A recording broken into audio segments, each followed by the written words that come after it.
plan that goes with your flow. Get unlimited local talk, text, and data at the most affordable rate with Unlimited Flow Postpaid, only at Docomo Pacific.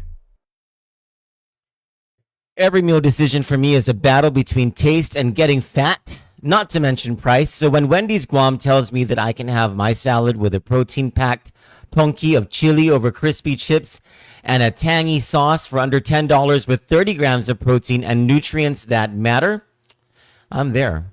Stroll up to Wendy's today for great food at value prices. Wendy's Guam, good, done right. Kandit News is brought to you by 76 Circle K Guam.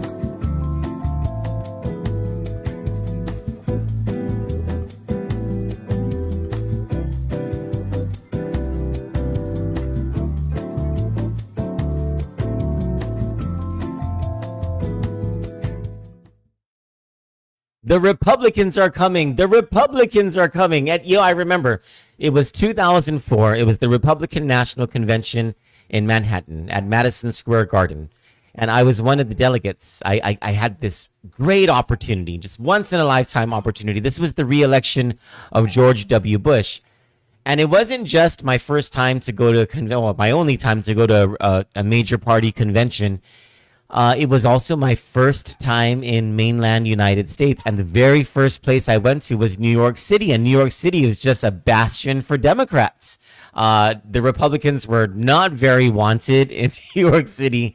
And I remember as soon as I checked into this really shanty hotel, it was really very expensive near Times Square. I turned on the television set and there was one of the local news reports, and it just happened every newscast this was playing. I think it was Joy Behar actually, who was the newscaster and in local New York TV, and she would shout, "The Republicans are coming, the Republicans are coming," because the Republicans had, in their words, invaded New York City. There were thousands of us that were there. And this is kind of how I feel, not about an invasion, but just the terrific number of men rumored to be running for the Republican nomination for governor in 2026. Hi, my name is Troy Torres. It is 10:16 p.m. on Thursday, January 9, 2025. I realize it's very late. It's way past my bedtime. But these past few days, I've been working pretty long, and yeah, I'm not going to complain about that. But here we are together again for another live show of Kandit. This time a video editorial, and this time about actually I've been on this whole Republican thing since the Republicans were inaugurated into the majority in the Guam legislature, and what that might mean for the future of our island. And as we contemplate and we anticipate what this new Republican majority will mean for our future, we also have to contemplate. We also have to look behind what's on the surface and see that there are gubernatorial politics at play here. And why are there gubernatorial politics at play? You have a sitting governor, Lou Leon Guerrero, who is a lame duck. She is term limited. She cannot run for a third consecutive term according to the Organic Act. If she wants to ever run again, she would have to wait one term out and then go again. And, if you are reasonable, if you are objective in your view about Lou Leon Guerrero, you would likely see that on paper, she has a damn good record. On paper, she has presided over 5 straight consecutive years of budget surpluses. I don't think that has ever been achieved by any governor. She led us through the pandemic, and arguably we would have lost hundreds, if not thousands more lives had it not been for the policies that she instituted during the pandemic. She has presided over some of the lowest, if not lowest, unemployment rates in Guam history. The only unemployment rates I can think that would be lower would have been under the ADA administration back during the 1980s economic boom. She, despite what the rhetoric has been, one of the glaring truths about the Leon Guerrero administration is she did cut taxes to historic lows, to an historic low with the BPT for the majority of small businesses who just pay 3% rather than the 5%. And so the governor, and then there's all the infrastructure projects. There's and all of this sort of, and why I say on paper is because, you know, for those of us in the trenches, those of us on the ground, we know that the economic situation isn't as wonderful as the governor's record, right? You know, we have problems with home ownership, affordable housing, the gulf between the haves and the have-nots. Anecdotally, seems to be widening. It seems to be widening, and so there are problems, right? But those problems, I don't think, were enough to convince or to give Republicans the confidence that they have now, that it's the confidence that's showing now, to say, yeah, I'm going to throw my hat in the ring to run for governor. Because Governor Lou Leon Guerrero, despite her being term limited, her administration projects political power in a big way.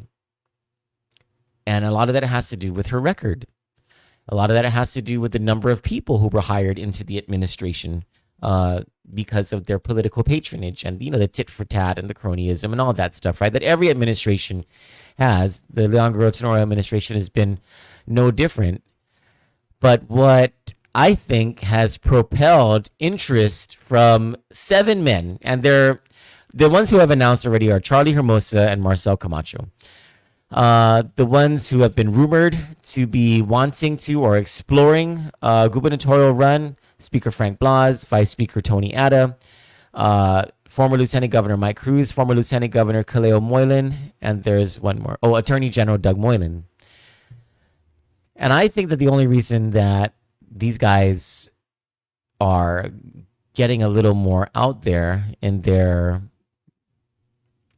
at least in their more public display of desire, exploration of this possible candidacy for each of them to run for governor, is because, and this happens in every gubernatorial administration, there is a fall from grace, and it has a lot to do with hubris and with arrogance that always falls on second-term governors. But in this case, this isn't about the folly of Governor Lou Leon Guerrero. The interest by the Republicans, why they smell blood in the water, is because of the revelation of the federal corruption investigation involving Lieutenant Governor Josh Tenorio, the heir apparent to this wonderful Lou Leon Guerrero administration. And the stench of that is enough for all of these political observers, and it isn't just these candidates, but the people who are backing them, to have the confidence and say, basically, Josh Tenorio is done. He's toast. With or without an indictment, all of this conjecture, the potential, the great potential that the witnesses in this case will come forward and will tell their truth and will start to talk about what happened between now and 2026 means Josh Tenorio is politically done for the 2026 election, which leaves a vacuum.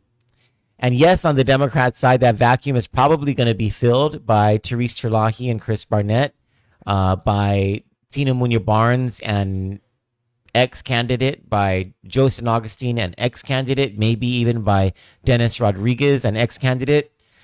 But it's going to be harder for the Democrats to make a case because they've been in power, and just the mark Democrat aligned and associated with Josh Tenorio and the speculation about all the corruption that has happened because of Josh Tenorio is really going to give the Democrats that letter D a black eye. It's going to stain the Democrats. And even if Therese Terlahi and Chris Barnett are big critics of Lou Leon Guerrero and Josh Tenorio, even if they call them out left and right, not only is that going to alienate their supporters, but it's also people are also going to associate their party with them, with Josh Tenorio. They're going to put them together. And so this is for the Republicans' race to lose in 2026. And the problem is that what do they call it? You're snatching defeat from the jaws of victory. I think that's what the saying is.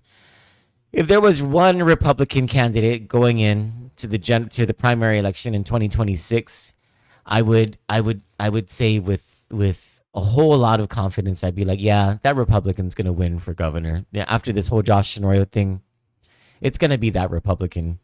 And especially if there are a bunch of Democrats running for the primary election, right? And of course, a lot of things can change. You know, there's a whole lot of calculus that goes into the winning of an election. But if you have 7 Republican candidates running for governor, gosh, that's a lot of fighting. That's a lot of jockeying. That's a lot of risk that the voters aren't going to hear the best message because there's just so many voices in that field. You want voters to hear the best message to defeat the Democrat who prevails in the primary into the general election. And if you have 7 people in a field, you might not be able to realize which of those 7 men have the best message to beat the Democrat. And the wrong person might be elected in the primary election to face the stronger Democratic candidate. And then the Republicans can lose it all. But here's the thing. I don't think so there's going to be 7 candidates. And I think there's going to be some dropping off pretty quick between now and 2026, probably sooner than that, because there are things to consider when you run for governor. You can be the most popular candidate, but if you don't have the money or the smart people with you, that money or that popularity ain't going to mean jack. You can have all the money in the world to run for governor, but if you're not popular and you don't have smart people backing you, all that money it's just going to be a waste. And you could have all the smart people behind you, but man, would that just be a waste of smart people if you don't have money and popularity? And popularity isn't just like how popular you were at an election. Popularity is basically how much you're able to sell yourself to the voters by the time the election comes so that they know who you are and how much of a message that you have and a vision that you're able to express to the voters that they learn. Not that you're just teaching them, but that the voters are absorbing and are learning, that they agree with, that they are smitten with. Look at let's talk about electoral popularity, right? In 1992, Doris Flores Brooks was the top vote getter in the legislature. Tommy Tanaka, top 5. Carl Gutierrez, not in the top 10. 1994 gubernatorial election, Carl Gutierrez wins. Just because you are a top vote getter in the legislature does not translate into you're going to win all those votes for governor. And then look at 2016. In 2016, Donald Trump entered the Republican presidential race, and the establishment laughed him off. They wrote him off. They were like, he's not going anywhere. But that guy had a message, and he expressed a vision that captivated millions of Americans to the point where he became the most popular Republican candidate halfway through the primary season and was popular enough in all the right places throughout the states by the time the general election came around to win enough electoral votes to become president. That's what I'm talking about with popularity and with messaging. It's not just how popular you are in a senatorial race. It's more so how popular you are going to be by the time the election comes around and people knowing who you are and what you stand for. And people knowing who you are is something that a lot of senators running for governor and lieutenant governor take for granted. Back in 2009, one of the things that I had to convince then Senator Eddie Calvo about was that, yeah, people know your name. People might know that you're smart. People might know that you are a God-fearing man. Fewer people might know that you have a big family, you have a lot of kids. Even fewer people will be able to list off even 2 or 3 things that you have done as a senator, despite how many achievements you've actually had as a senator. The very first feat that we had to go through, get over in the Gubernatorial campaign beginning in 2009 was reintroducing Eddie Calvo, as popular as he was, as much of a distinguished last name that he had. We had to reintroduce him to the voters because he was running for governor. It's a whole different ballgame. And so that is one. So popularity alone should cause some of these candidates to rethink whether they're going to run for governor. Then there's smart people and money. And here's what I mean by smart people. You are going to need specific types of people to run different parts of your campaign. And in the running of those different parts of that campaign, people are going to butt heads very naturally. So then you need other people to manage them. And they have to have a very specific skill set and artistic ability to bring people together. And so here's the top 3 in the operation of a campaign. One is your ground game coordinator. This is the person who is able to bring the candidate into the villages and onto the ground and secure commitments for votes throughout the villages. Building a village organization, not an easy thing. Coordinating pocket meetings, that takes forever. That's like a full-time job from a full-time staff. And these are from volunteers in your campaign. You can pay them, but we'll talk about money in just a second. And that person, that coordinator, is going to be the person responsible for the single most important thing about the election, which is election day and getting out the vote. So that means not only securing commitments from voters, but getting their phone numbers, their email addresses, their social media accounts, gathering, compiling all of that data so that it is usable on election day from 7 a.m. to 8 p.m. or whatever the times the polls are open, to make sure that whoever has committed to vote for you actually goes out to vote, especially in the primary election. What the 2022 election showed us was that you cannot win a gubernatorial election strictly on social media. Social media is important and increasingly important, yes, but your ground game is where you get those votes, because you have to convince people to actually vote on election day. And social media ain't going to change that anytime soon here in Guam. And then you have to have someone who is the polar opposite of that ground game person, and that is your air game coordinator. Basically, the person who directs your messaging. You know, when I talked about your vision and your message, your air game person, your coordinator there, is the person who comes up with that messaging and has to be attached to the hip to the candidate. The candidate must trust this person with his life. And that person will engage with an entire team. And most of the time, this team is outsourced. You have to pay hundreds of thousands of dollars for your marketing gurus to come up with all of your commercials, to turn that messaging into, still ads, video ads, social media, blah, blah, blah. Get all of those products to your village level. This is an entire program, and it is a complicated program. And in order to make sure that your ground game and your air game are coordinated together, you're going to need a strong manager, someone who's able to get mad at people and drop the hammer, and at the same time be seen as someone who will hug you and care for you and bring you in, because you're dealing with volunteers. And sometimes you're dealing with hired help, and no one likes to be talked down to. And so you need, and this is where I talk about this level of skill sets that are just so important and so critical to the correct functioning of a campaign. But in order to do all of that stuff, you need money, and you need a lot of money.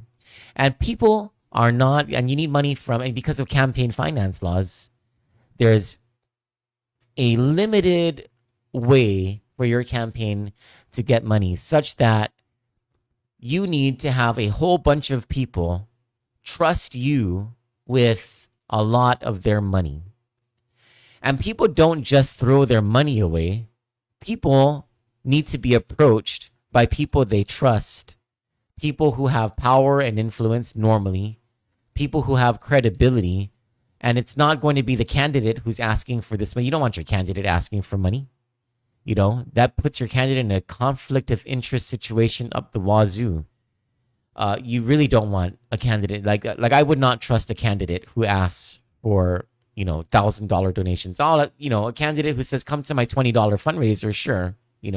Can you contribute $100 to my campaign? Yeah, I mean that's fine. But if if a candidate's is personally making a phone call for $1,000 or $2,000, especially more than that, violating campaign finance laws, that candidate's corrupt.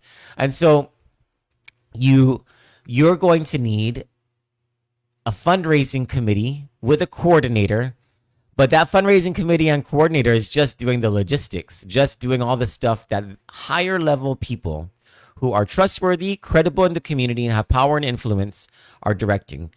Those high level people normally are called what's called a kitchen cabinet, and they're the people who control the campaign chairman. And the campaign chairman is sort of like this liaison between the candidate and the high table. And I'll explain the high table in just a second, the kitchen cabinet, and the rest of the campaign, the managers of the campaign. And I don't care about the campaign chairman. Choose whoever. It's got to be an influential person or whatever. But what you're going to need is a kitchen cabinet. A kitchen cabinet. And because that's an archaic term back from when George Washington had his most trusted advisors, he called them the kitchen cabinet. What is that? Almost 300 years ago, 250 years ago or something like that. Let's take the John Wick terminology instead. The high table. That's a lot more relatable. Your untouchables, they're in the recesses of power, and they're silent. People don't really see them, but they're the ones who are really calling the shots. And they're calling the shots for good reason. They're trustworthy. They have the candidate's winning interests at heart. They don't have anything to gain contractually or whatever because they're already rich or they're old and they're retired. They've been around the block. They know what they're doing. They've been through campaigns. Most importantly, people with money trust them. And that's how campaigns get money. And you can't win a campaign without money, not a gubernatorial campaign. And so you're talking about, and you have to remember, there are some people who are nonpartisan, who are not affiliated with any one party or another. You have people who have lots of money and lots of influence, people like Tony Skro or Ho Yun, right? They're not necessarily Republican or Democrat. Very few of those, though. And so your field becomes even more limited depending on what party you're from. So on the Democrat side, you have people like former Senator John Uggan, kitchen cabinet type folk. The late Gil Shinehara, kitchen cabinet type person. Governor Carl Gutierrez, kitchen cabinet type person. On the Republican side, even fewer. And I really can only think of very few names. And among them are the three former governors. The Republicans are blessed to have three former governors in their ranks. You have former Governor Joe Ada, former Governor Felix Camacho, and former Governor Eddie Cabo. The problem is there are 7 possible candidates for governor. There are not enough people to be in a kitchen cabinet for 7 different candidates for governor. There probably aren't enough people to be in a kitchen cabinet for 2 or more, for 2 or 3 candidates for governor. And so there's a conundrum that the Republicans face. And that is if they want to field 7 serious contenders for governor, not only does that reduce their chance of winning Adelup, but also it highly depletes resources that could instead be going to a general election victory against the Democrat, whoever the Democratic candidate is. And so this is going to be interesting. And we haven't even begun discussing the Democratic side. That's a video editorial I'd like to do all on its own as well, especially with all the dynamics going on over there and all the fighting that happens on the Democratic side. But we'll see. We'll see how things go. It is 10:38 p.m. already. I still haven't done my lasaldu tonight. Haven't cleaned the house. These are my work clothes. I've been in all day. I need to shower. Everything's been moving so quickly this year, and we have more advertisers, and now we have a lot of advertisers, and it's been a blessing. But it also means that I have to work a lot harder. And yeah, so pray for me. I appreciate all of you. Thank you so much. Join me for the Lasaltu in about 30-45 minutes. Share this video. Make sure you listen to Cousin Ray Gibson on 93.3 FM The Point, starting at 6 a.m. tomorrow morning. And I love you all. Good night. God bless you.